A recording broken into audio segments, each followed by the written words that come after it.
Okay, hey guys. So recently, a couple days ago, I wrote this guide about a warm-up regimen that you can use for training your aim. I try to include a few different exercises that you could do. The guide got pretty popular really fast. It's already one of the top-rated CS:GO guides of all time, which is crazy because I just took like a few minutes out of my day to write this.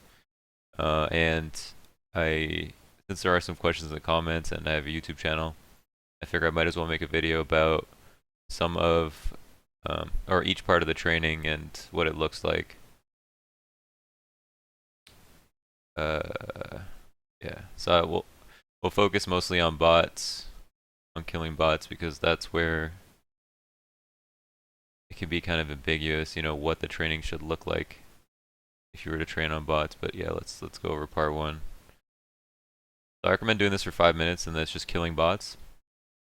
I see this as the best way to warm up in general, because you get to kill a huge number of targets in a short period of time, which is the goal of deathmatching. And you can take your time, you can do it however you want. You can follow bots' heads around, which is something I'm going to talk about a little bit. And you can just spray tap to, while the bots spawn and respawn. So let's talk about killing bots real quick. So the first thing you do is go find a game, go workshop, and then you're going to load up this map once you subscribe to it, ak-47 underscore map underscore CSGO. I start this in custom mode. Okay. When you follow the guide, you download the config, put the config in the folder, the bots config.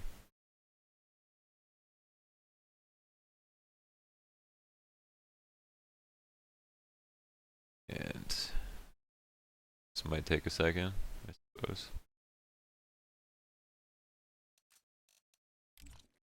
Oh wait, I should have gone offline with bots. Yeah.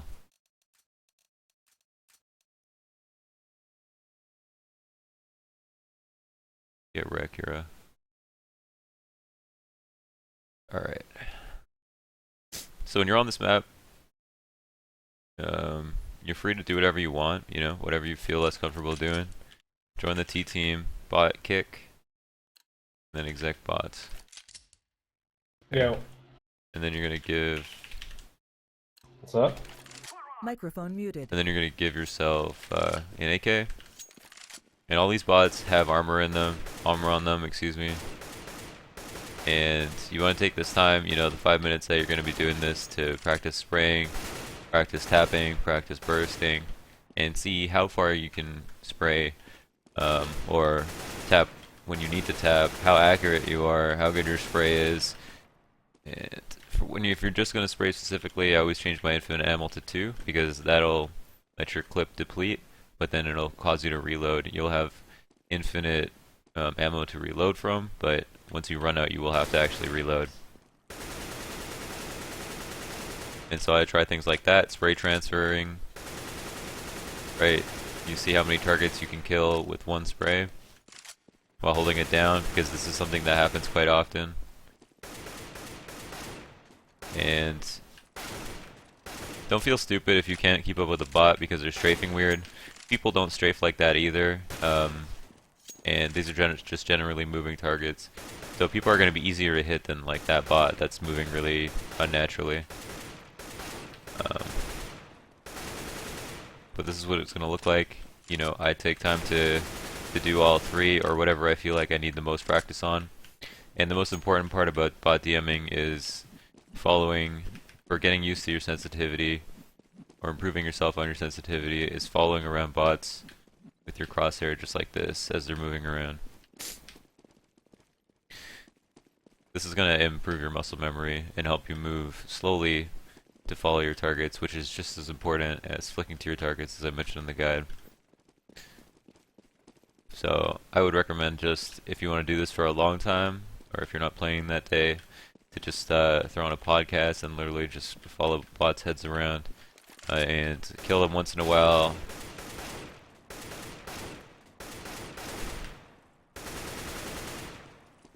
Spray and so on. It's the most effective practice that you can, or deathmatch you can get. It's the best way to warm up for a game real quick if you need to. And yeah, there's no better way to do it. So that's bot killing. Let's see. And so for your classic aim training, this is for practicing flicks. The more you do it, the better you'll get basically. So at first it's going to be a struggle to pull 40, 50, and then you should eventually be hitting 70 every time. That's how I feel, and you should be aiming for 80 or higher, which is when you're feeling really good. But if you don't do this often, and I haven't done this recently, but if there's two settings that you can practice on. These are the first two that I changed. Okay, turn the delay down by 0.25, and I turned the static target duration down by 0.25. I grab a silence M4 because if I want to burst, it's still a little bit more accurate than the AK, and you can just sit here and bang out targets, right? Now, obviously the goal is to hit at least 70%. Your first one of the day is not going to be that good, like you're going to miss some easy tots, right? But that's about it. Now for 25, I was supposed to change that to 100, but it was only on 25. But just to keep this concise, if you change your size to 8, this is something I also do. Keep that at 25, and then just try to sit square in the middle at level 2. And these ones are a little bit harder, but will make you much more accurate. With the other ones, you can spray a little bit, and you can miss a little bit. If it miss a headshot, but it'll still count because the target is bigger. But these 8R sized ones are a lot more effective for really gaining pinpoint accuracy, right? So these are going to help you a lot. Now it's out of 25. I think the highest I've gotten is 19 or 20. It's obviously really difficult to hit them, depending on, you could get close ones or you could get hard ones. But even if you get close ones or hard ones, it's really not about the score. It's just that the more times you do this, the better it's going to be for your muscle memory. And the aim training is one of the very best ways to warm, or not to warm up, but to better your aim for the long term. It's something I do before matches too, but that's just because it's versatile in that sense. Very important to do classic aim training. And so, okay, so we'll do all the parts right now real quick. Well, okay, there's aim maps, which is a classic way for CS players to train their aim. In previous iterations of Counter-Strike, aim mapping is just a thing you do. If you were to do one thing, and you could only do one kind of aim training, it was aim maps. Everyone just played aim maps. There was no, workshop in 1.6 where you could have sick custom maps like that aim training one. But aim maps were the way to do it. Because unlike in other games, Counter-Strike is a pixel shooter, where good crosshair placement and, being able to hit those perfect head peaks give you such a big advantage over other players if you get good at them. And aim maps are so good for that reason. So, I think it's on AK, okay, Op and Barina, okay. Let's see.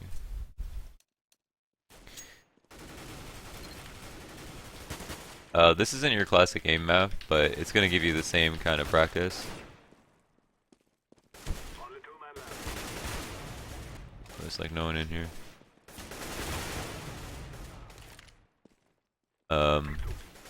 You should use this to tap most of the time. To try to tap and burst. I mean, you can use it to spray if you want to practice your spraying. You can spray at any of the distances usually in aim maps. But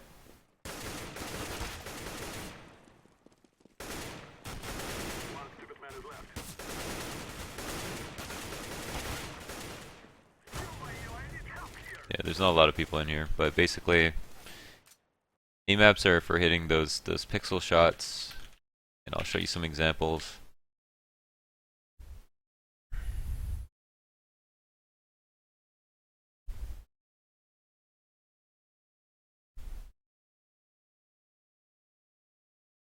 I can link you the guide and you can get the link from there.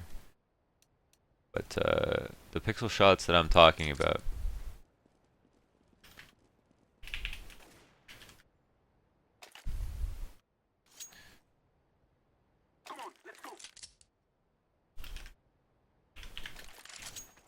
are like this. So if you come out of Dusty long, right? This is a pixel headshot position. This is an angle, right, that you would find on any aim map.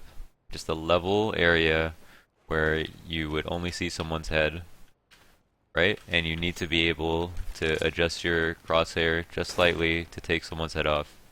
That's what aim mapping is for, to make sure you can hit those shots. Not for spraying people out in the open, generally, although you can spray in aim maps to get better for that, but let's say someone's sitting at blue barrels, right? Then an aim map is going to help you just hit that one shot kind of like naturally. And the same goes for the classic aim training, but aim maps were pretty much designed for that, so you know what I mean? That's an aim map spot. This is an aim map battle right here. Right? So any shots like that with ledges. Here's another really common one. When you see this head-on cat, if you aim map a lot, you're gonna hit that shot more often. You know, if you just deathmatch, it's not gonna help you in the same way than if you aim map. So it's important that you aim map specifically. I think you could type exclamation CFG. And yeah, that's the deal with aim maps. Now for surf and KZ, I recently changed my sensitivity to 1.0 at 800 dpi from 0.8 at 800 dpi. So if this was like 400, if you plan 400 dpi, that's 1.6 to 2 basically. So 0.4 difference. So a pretty big change. And surfing really helped me get used to my sensitivity really quickly. I don't completely understand why, but you use your full range of movement. Like I have trouble understanding how surfing had helped so much when you're surfing you're not actually aiming at targets or practicing good crosshair placement or anything. But it gives you a recognizable feel for the game. And you move your mouse slowly, you know, with precision, just like you would do if you were following bots' heads around. And so doing a lot of surf, I think, is really beneficial. And I noticed the results the most, I think, because I only took up surfing in CSGO like a month ago, and I started surfing a lot when I changed my sense up because it was much more easy to surf.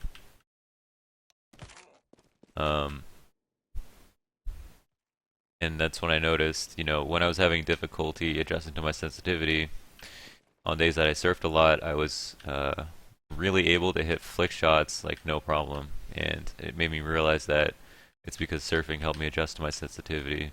And it's actually something that Hiko said on his stream, that the fastest way to adjust to a new sensitivity is just to surf. I don't know how often he changes his sense, but wise words for sure, dude. And, you know, the same goes for KZ. I used to play a lot of KZ and not much deathmatch, not much comp, like just straight up KZ. And during that time, I would play KZ and then I would go play a match. And I felt like I was warmed up already just from KZ. How that works is a little bit of a mystery to me, but ultimately it can make sense if you're using the same sensitivity and, you know, you're practicing moving your mouse on your resolution with your FOV. And hitting a target, I guess, is no different than landing on a ramp perfectly, or turning perfectly in KZ, or strafing perfectly. Like all these things appear to help you adjust the sensitivities, make your aim better for the same reason. and do so just because you're playing the game. You know, even just jumping around on the map, on a map offline, like just for no reason, is going to help you adjust your sensitivity, adjust to the world and everything. So your muscle memory will be improved with all of these steps and all these parts that you can add to your training regimen. I hope that made some sense. I don't know what else I could say. Most of what's really important is about the bot killing. If people aren't sure what their practice should look like when they're bot killing, that's what I was talking about when I said following people's heads and yeah, try to get a high score in training game CS:GO. That's a little bit long-winded, but I hope that helps.